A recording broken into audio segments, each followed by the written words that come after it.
everyone, and welcome to the latest edition of the Economist Intelligence Unit's Global Outlook video.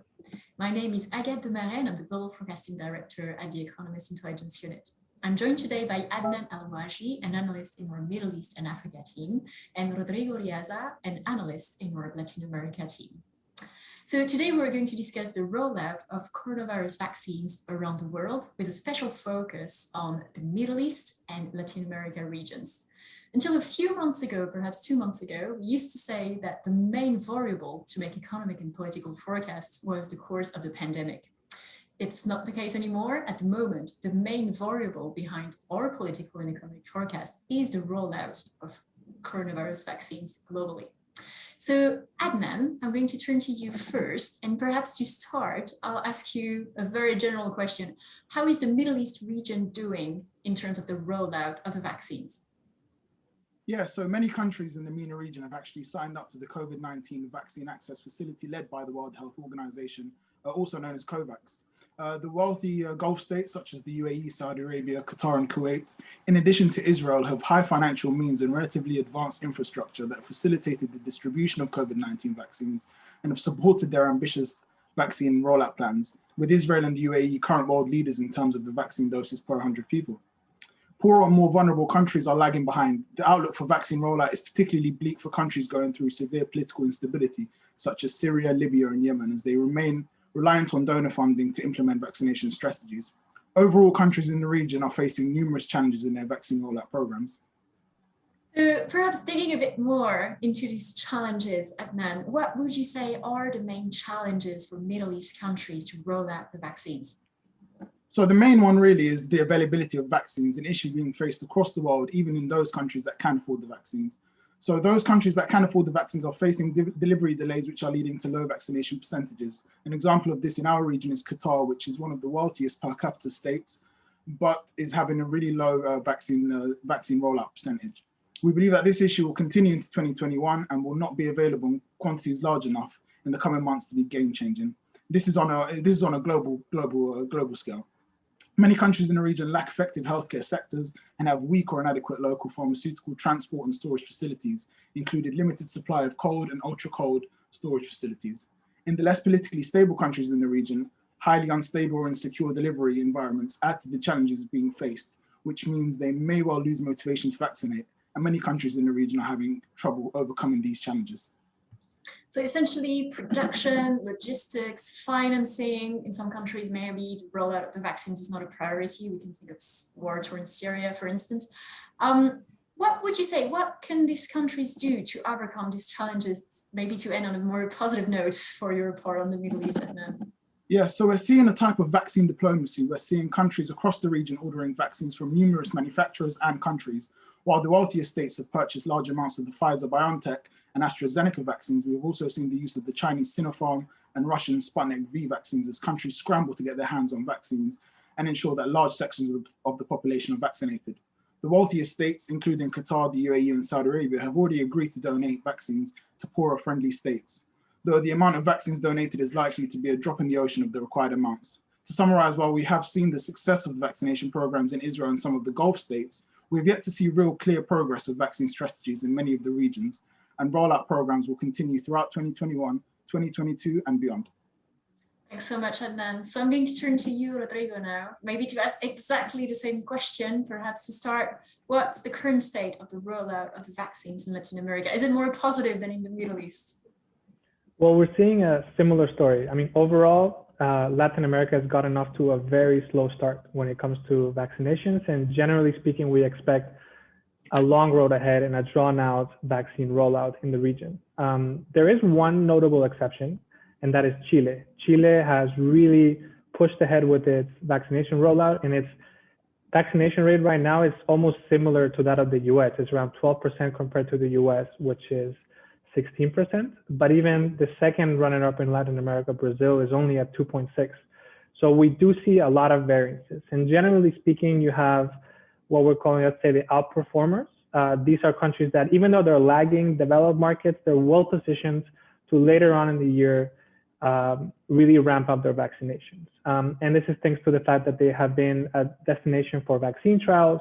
They have more commercial muscle to sign deals, and they also have domestic production capacity. And these countries include, Brazil, Mexico, Argentina, the region's largest economies, but also more medium-sized countries like Peru and Costa Rica.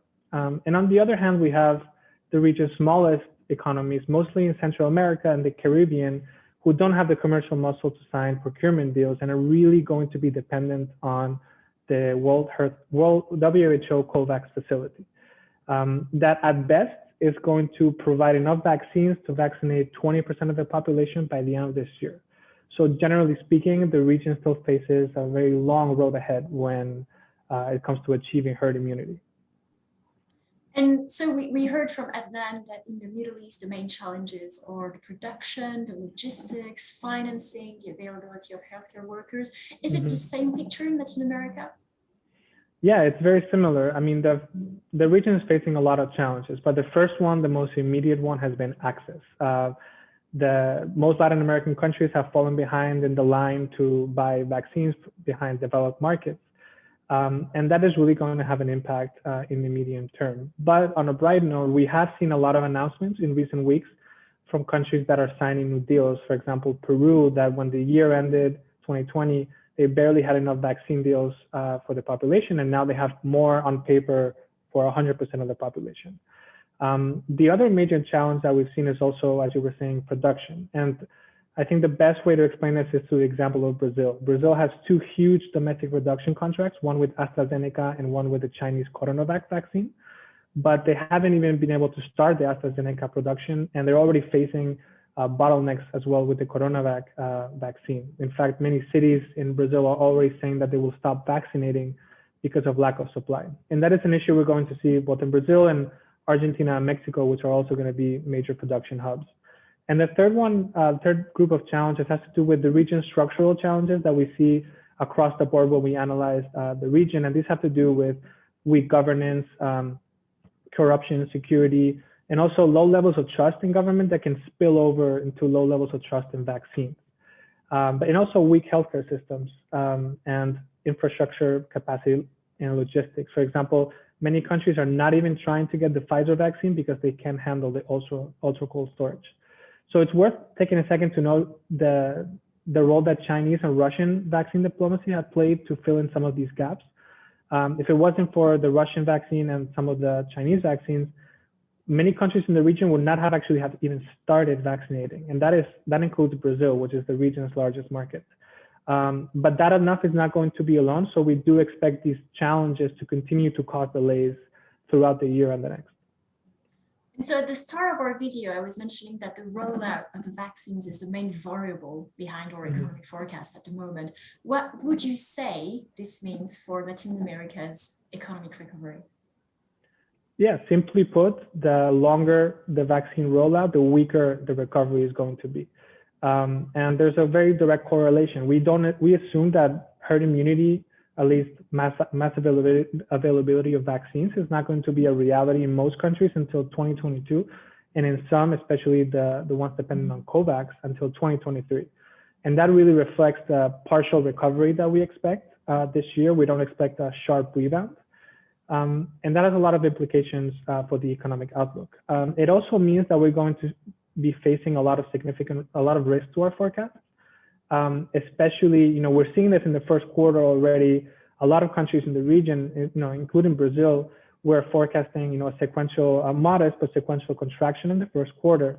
And that is being caused by another wave of the virus, another wave of mobility restrictions. So the risk of that happening again is going to remain, especially this year, because of delays with the vaccine rollout.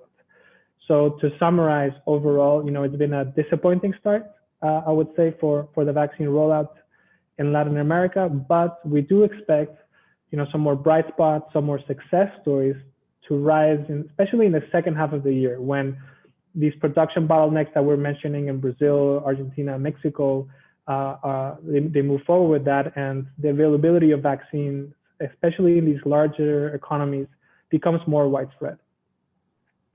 Thanks so much, Rodrigo and Adnane. That was a fascinating video.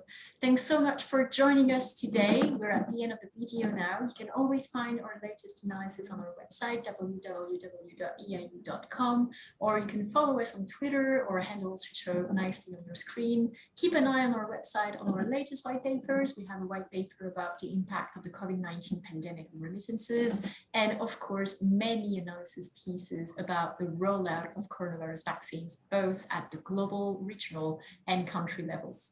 Thanks very much for joining us today. Thank you. Goodbye.